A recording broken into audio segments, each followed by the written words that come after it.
Hello co-pilots, welcome to Cinegear Pilot once again. This time it's all about a very puzzling camera. The Insta360 Luna Ultra, a small gimbal camera with two lenses that sells for about 730 euros or 770 US dollars for the camera itself. And of course there's a creator combo with more accessories for more money. My friend Thomas has loaned me the device because, just like me, he suffers from gear acquisition syndrome, so thank you very much, Thomas.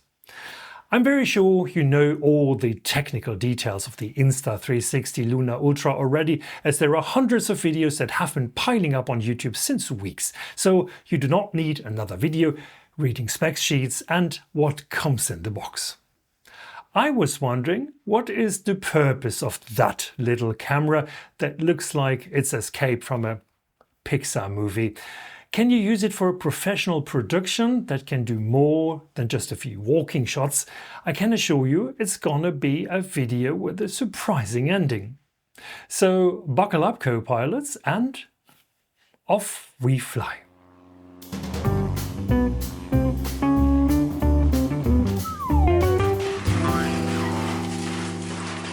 Being a video journalist, I usually shoot my stories with this beast of a camera, a Sony FX6 with all sorts of accessories like a small HD monitor and a Sakuto Chameleon viewfinder.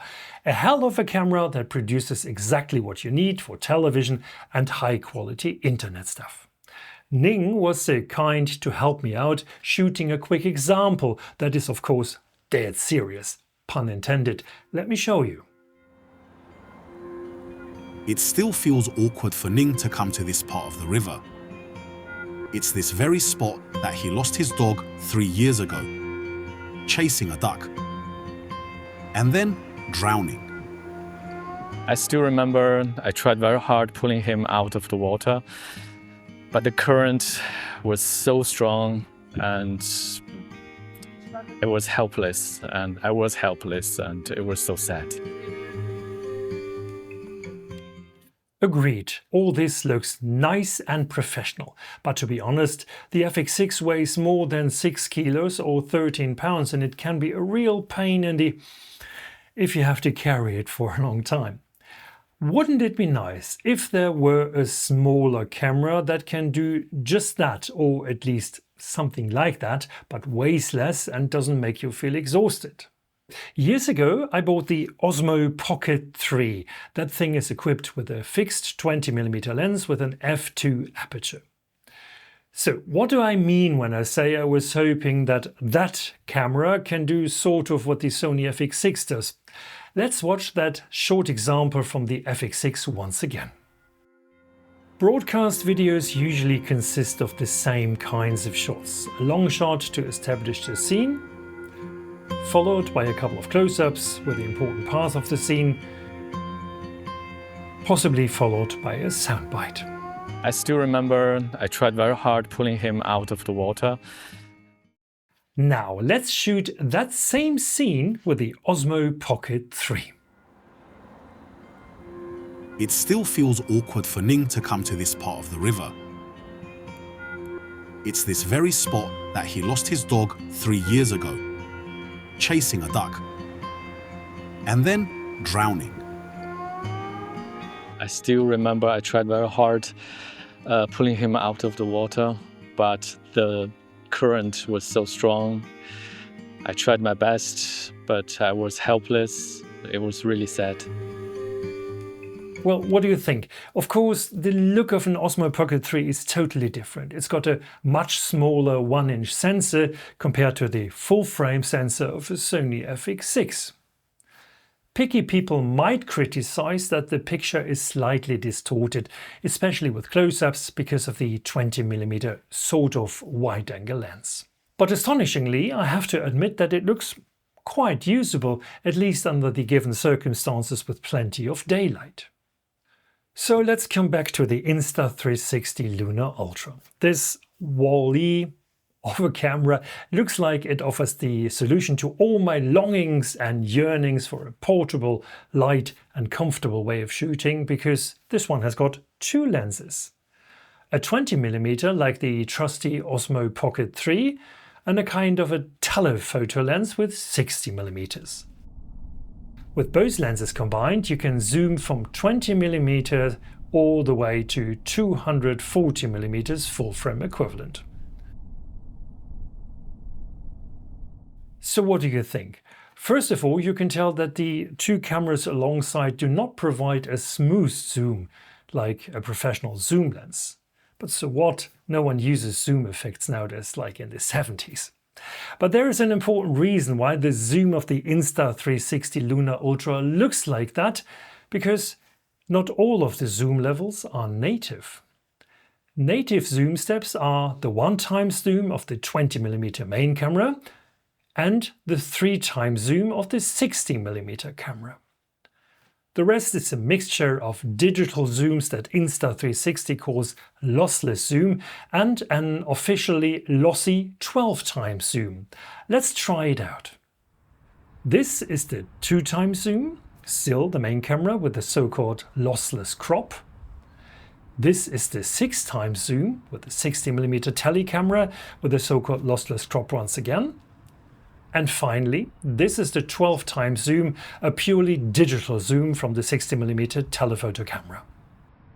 I'm not a pixel peeping sort of person. You may decide by yourself what you think about the quality, but honestly I was a little surprised in a negative way. I've seen so many videos being over the moon about Insta's picture quality. Honestly, I wasn't. Well, with all that knowledge, let's shoot that dead serious scene once again. It still feels awkward for Ning to come to this part of the river. It's this very spot that he lost his dog 3 years ago, chasing a duck, and then drowning. I still remember I tried very hard pulling him out of water, but the current was so strong. I was helpless and it was very sad.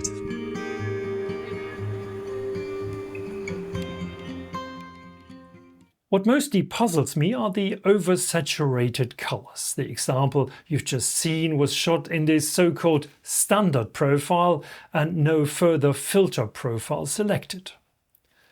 This one was shot with a so-called Leica natural profile.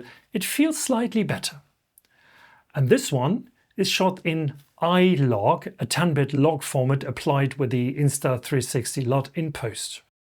So what do we learn from this? The camera seems to oversaturate pictures unless you use some other filter profile like the Leica natural profile. My recommendation so far, shoot in iLog, but be prepared, you have to color correct your shots later on.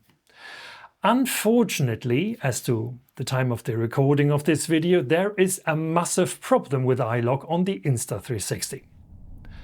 This is what you see in your camera screen, exactly this. There is no preview built-in camera LUT, you just see the flat image, that's all. I can only assume Insta will change that with the next firmware update, because this situation is unbearable. And then you have to know about two handling problems. As mentioned earlier, zoom steps 1 and 3 are the only native zoom steps, but you cannot switch between 1 and 3 straight away. The best solution is, let's call it the zoom rocker. You can switch from 1 to 2 and to 3 and then back to 2 and then to 1. That takes time, which you don't always have, and sometimes it doesn't work straight away. And secondly, there is a problem that all these small cameras have, also the Osmo Pocket 3. There is no focus peaking or zebra and no histogram. You cannot really judge exposure or focus. The only thing you can do is tap on the subject and let the camera do its best. As you can tell, that doesn't always work well, but on the small screen you almost have no way of figuring out this in time. So, what's the verdict? I think we can all agree that the Sony FX6 remains the champion. You have everything under control, manually, have a nice viewfinder, have acceptable autofocus.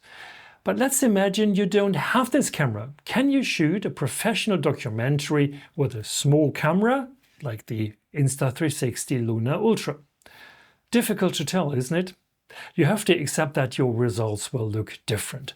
You have to accept that sometimes you will not nail focus and exposure properly as to the tap tap tap problem. And do you need a camera with 2 lenses for that, like the Luna Ultra? I was surprised to find out I don't think so. From my point of view, the picture quality is not far from the old Osmo Pocket 3. So you can tell I am still puzzled. If you have some sort of explanation, please leave it in the comments. Okay, that's it for today. And don't forget to buy a ticket for the next flight.